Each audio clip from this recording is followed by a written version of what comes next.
Hey everybody, I'm doing a little color tutorial for you all, and I've kind of come up with a list of shots that I think are going to work best to show you the variety of scenes that you may come across. I have everything from a little carnival scene I shot at the Northwest Michigan Fair. Here's some Mark stuff from Stems and Sprigs. This is actually a 4K shot. I also have, some drone. This is not 4K, but this is the interview setup we had at Stems and Sprigs. This is an exterior setup for the Ronald McDonald House. And, of course, Don's Auto with the white sky. And then Greg Boscher. So, let's go ahead and get started. And I'll start with the first one. And I'm going to talk about what tools I use and how I go about doing this. Always a good idea to leave the scopes up. And I will use those just to make sure that I'm not getting too much white or too much black, that I'm getting a good balance, which means I want to spread this out. And also, there's a ton of tools you can use to do this. And over the years, I've really changed the way I've done it. And of course, being that it's in Premiere Pro, it's very streamlined, it's very quick. So I know a lot of people go to curves, and they'll use a curve to lighten or darken a scene. You can do that. I primarily don't unless it's very, very dark or very, very bright. And also another thing you can do with this, which is really cool, is you can set your darks here to actually not be quite black, and then you can actually get a vintage look if you mess around with it enough. That's just an Easter egg, so enjoy that. The tools I like to stick with are these right here. And it's under tone. I don't like to mess with exposure. If I want it brighter or darker, I'll go into curves. I leave exposure alone. It just doesn't look right if you start messing with that. Contrast, highlights, shadows, whites, blacks, and saturation. Those are all what I like to balance with and what I like to play with. This shot is very, very balanced, and really all it really needs when I look at it is probably a little bit of contrast, and I want to pop the colors just because I like bright and shiny and colorful colors. So what I'll do first is I'll hit the contrast. I'll hit the blacks, drop the blacks down a little bit, and what that does is it takes just those shadows down, and it doesn't mess with the overall mid-tones, which is what I like. And it's just a nice complement to the contrast. Also, I always want to check out what my shadows are doing, and I can lighten and darken accordingly. And then maybe I'll push a little contrast. Don't push, well, I mean, you could. I mean, if you want to go crazy, you want to go psychedelic, but I wouldn't go that far. Just a little bit. So I'll be able to turn that off and on now, and you can see it's a subtle difference, but it's enough to make it pop. And like I say, it's all tweaks. It's all tweaks. I'll talk about whites and highlights and the others, but I mean, you could mess with the highlights right here. It would be very poppy, That's very, very, very poppy. It's very carnival. Let's go to the next shot.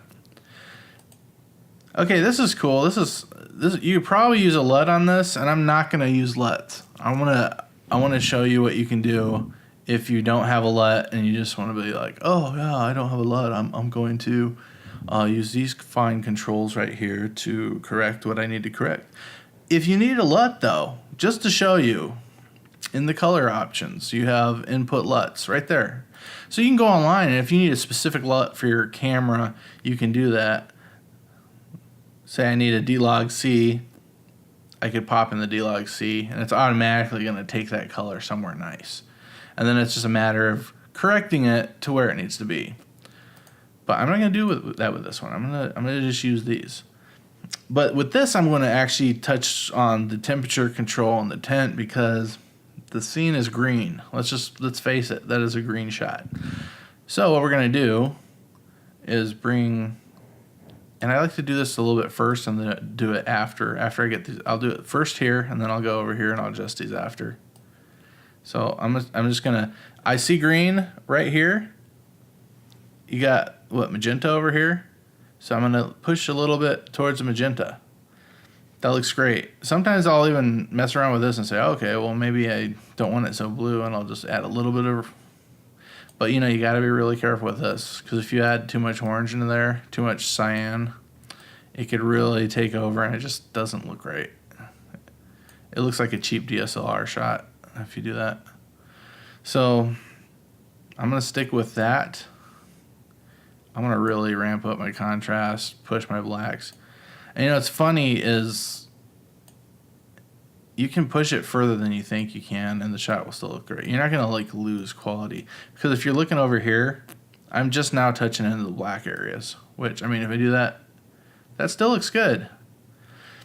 The way I color corrected this originally, I actually went white. She wanted, like, a white kind of, like, over blown out look, and that's what I did. But that's not what I'm doing here. I'm not going for a specific look. I'm going for just a good balance in color. Then this is the beautiful part. You bring up your saturation. Those colors are already there in the scene. You just have to bring up that saturation. So you're going to see me do the same thing over all these shots, but in varying degrees. And I think the key is just to get it good and balanced, you know, just mess around. What am I seeing? It's almost too orange, but I don't want... Yeah, I know there's some sun coming through. Okay. I mean, right now, if I remove the filter, you can see I've pulled that green shade off of there. This is a little bit longer to contrast this shot, so it just really depends on how you're shooting it, you know. The beauty of shooting it flat is that you're getting that wide range of color, you know. It's a huge range of color, and you're just pushing it. Okay, now I can start messing with this. Like, if I was going blown out, like she wanted, I would raise my shadows up, and it already has that kind of blown out look to it.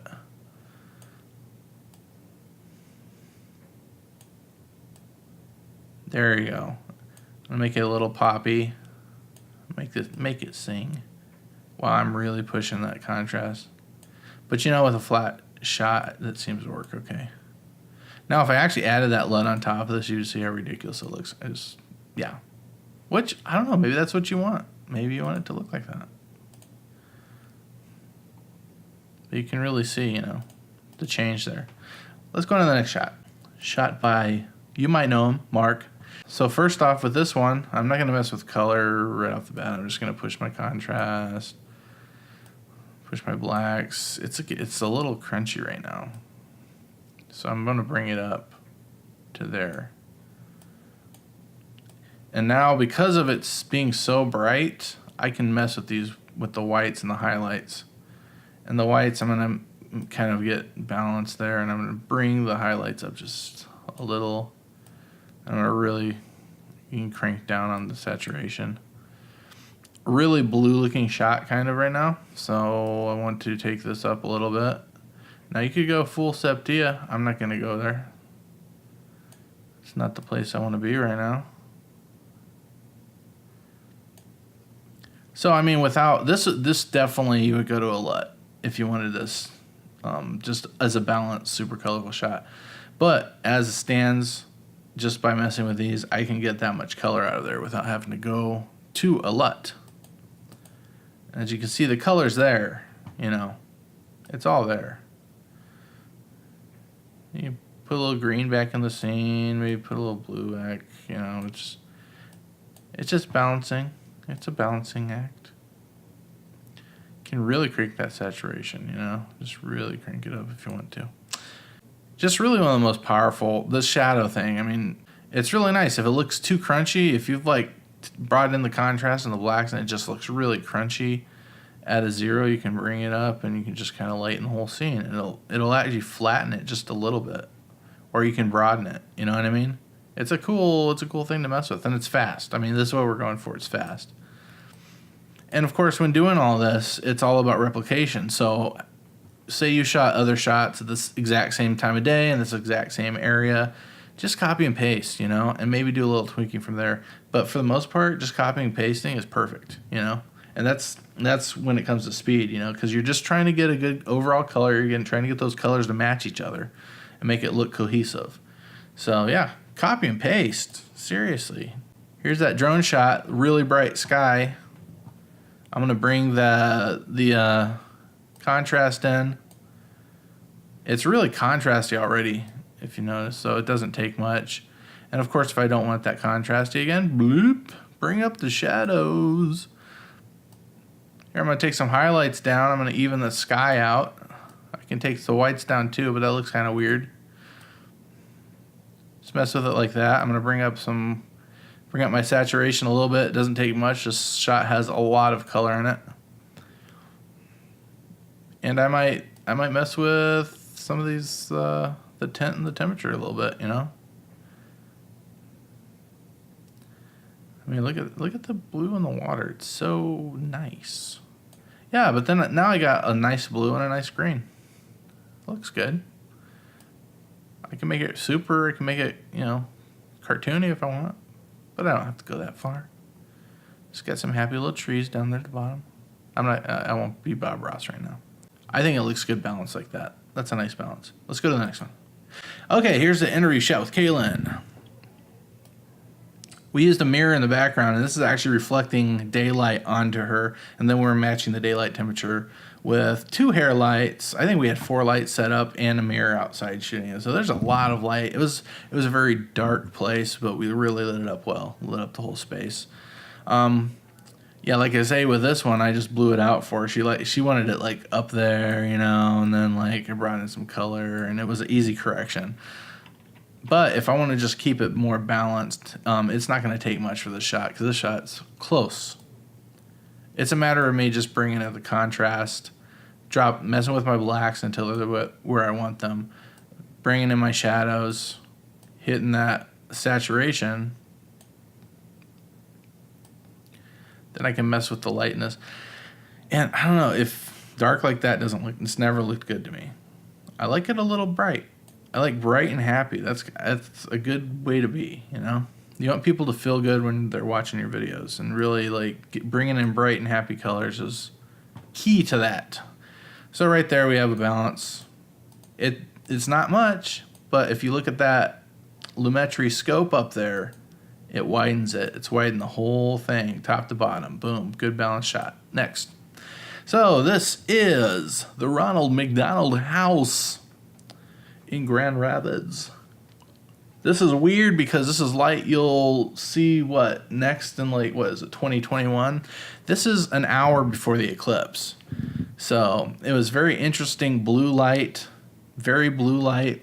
It was quite a different spectrum. I was really interested how the camera would handle it, and it looks like a normal blue day. But still, when I was there, it looked a little bit different than this. So right away, I'm hitting the contrast and the blacks. I just want to see how it separates. Maybe bring up the mids a little bit. I'm going to really hit that saturation. It still looks stark to me. Just people talking in the background. Shh. Okay, they're not talking about me. I'm good. Okay, so I brought up the saturation. Got those shadows there. I'm going to start messing with the whites, the highlights. There we go. A little more. And the cool thing is, once I get this shot balanced, it's copy and paste throughout the whole video. That is like a huge amount of the shots in the video. I mean, it's like half the video is corrected right after just this little tweak and getting this balanced.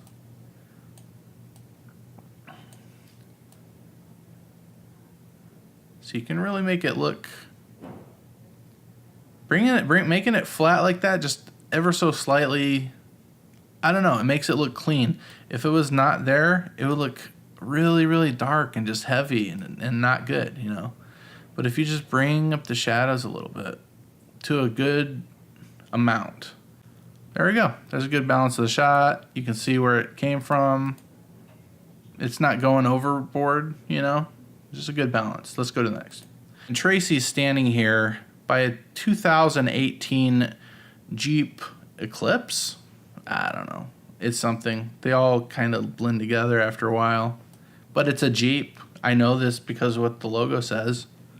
I'm going to bring the contrast ever so slightly. This is already kind of a contrasty shot. I'm going to bring it in I'm really going to watch him because he's bald and his head really can blend into those whites if you're not careful. And this is something I always run into with Tracy, and I'm always thinking about when I'm shooting. I'm like, oh man, I got to really watch the whites on his head, because otherwise he'll have like a brow and then he won't have anything after that. It'll just kind of blend. So pay attention to people's faces.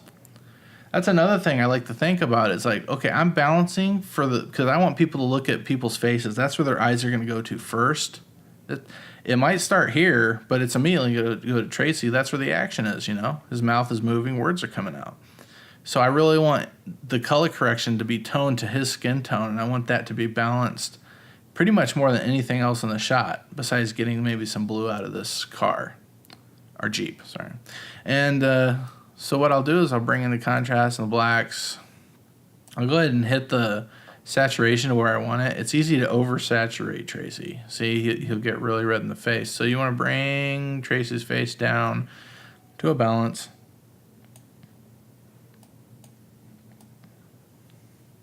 Bring up the shadows. This is where the shadows come in. You can bring that up. Just kind of mess. It's almost like breathing. You're like going to each bar and you're just seeing how it affects the overall shot, you know? I really feel like I need to bring the blacks down in this. And you know, I'm not trying to make this look like a sunny day, because it's not a sunny day. So why go out of my way to try to make it look that way? This is a nice overcast day. It's overcast. The weather does its thing. Deal with it. There you go. There you go. It's balanced. It's a good balance of color.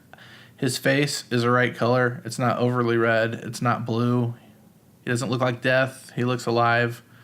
The orange from this light's pretty, and that's just from bringing out the saturation, lumetri color. And I hope you notice that, there you go. See, there's the difference. I hope you notice that every one of these shots, though they're completely different, it is the same steps. It does not change. And it's only ever going to change if you want to do something special, if you want a special, specific look to something. Then you're just going to replicate that step. But this step is just balance the shot. Just make the colors balanced, make it bright, make it match the rest of your... I mean, as long as it matches the rest of the video, it could be a little dark. But if it's a little dark, all those shots need to be a little dark. And it's good to go back and forth between shots and say... Now, obviously, these look completely different. But if I was going to be in this video looking at the vehicles and everything, I'd want to go back and forth, and I'd want to say, hey, is that the same color blue that I'm seeing in the next shot of that same Jeep? Because I want it to match across the whole video. So it's always good to just step back and look at your art, you know, and see, hey, is it balanced? Here's Greg Bosher. This is a funny shot because there was like a skylight on the second floor that kept on hitting my lens. So that was kind of a pain. We had to keep on getting him to move, but we got it to match. So this is kind of daylighty, but all it is the LED just kind of in close proximity. And then I have another LED way back here. So it's a 2. No, I think there was a third one back over here, right off camera also. And a lot of times I'm flagging that stuff just because to get a good hair light, you're almost in the lens anyways. Okay, here you go. I'm going to bring in his contrast right away. And the shot's already kind of contrasty. It's got a good balance. It takes, look how little saturation this takes. Oh my goodness. It's like 8 points of saturation. It's so close. And then I'm going to take it towards the green just ever so slightly. Too much. Let's do -1. Sometimes you got to type in values because it's ever so subtle. And here I'm just going to mess. I want to mess and see what happens here. You know, that looks good. That looks warm. And you know, color theory, warmer is going to be more comfortable. It's going to really reflect, you know, it's warming. You know, that's what people want. They want, like, he's in his own house and he wants to warmly invite you in. So I'm thinking about that when I'm adding the warmth to the scene. There you go. Very subtle correction on him. That's kind of why I use this shot, because it's like So little. It's so little. But when you do this, it's more than you think. But I mean, look at how little he's moved. Maybe there's more contrast than anything. That's about all it needed. And like I do, I dropped the blacks just down a little bit. I hope that helped you guys out a little bit. Like it's easy. Don't be afraid of color. Color's your friend. And like I say, just stick to this. Stick to the basic correction panel and just mess with these. I'd say leave exposure alone. If you need to bring it up or down, curves. Other than that, yeah, there you go. That's how you balance color. Take it easy, guys.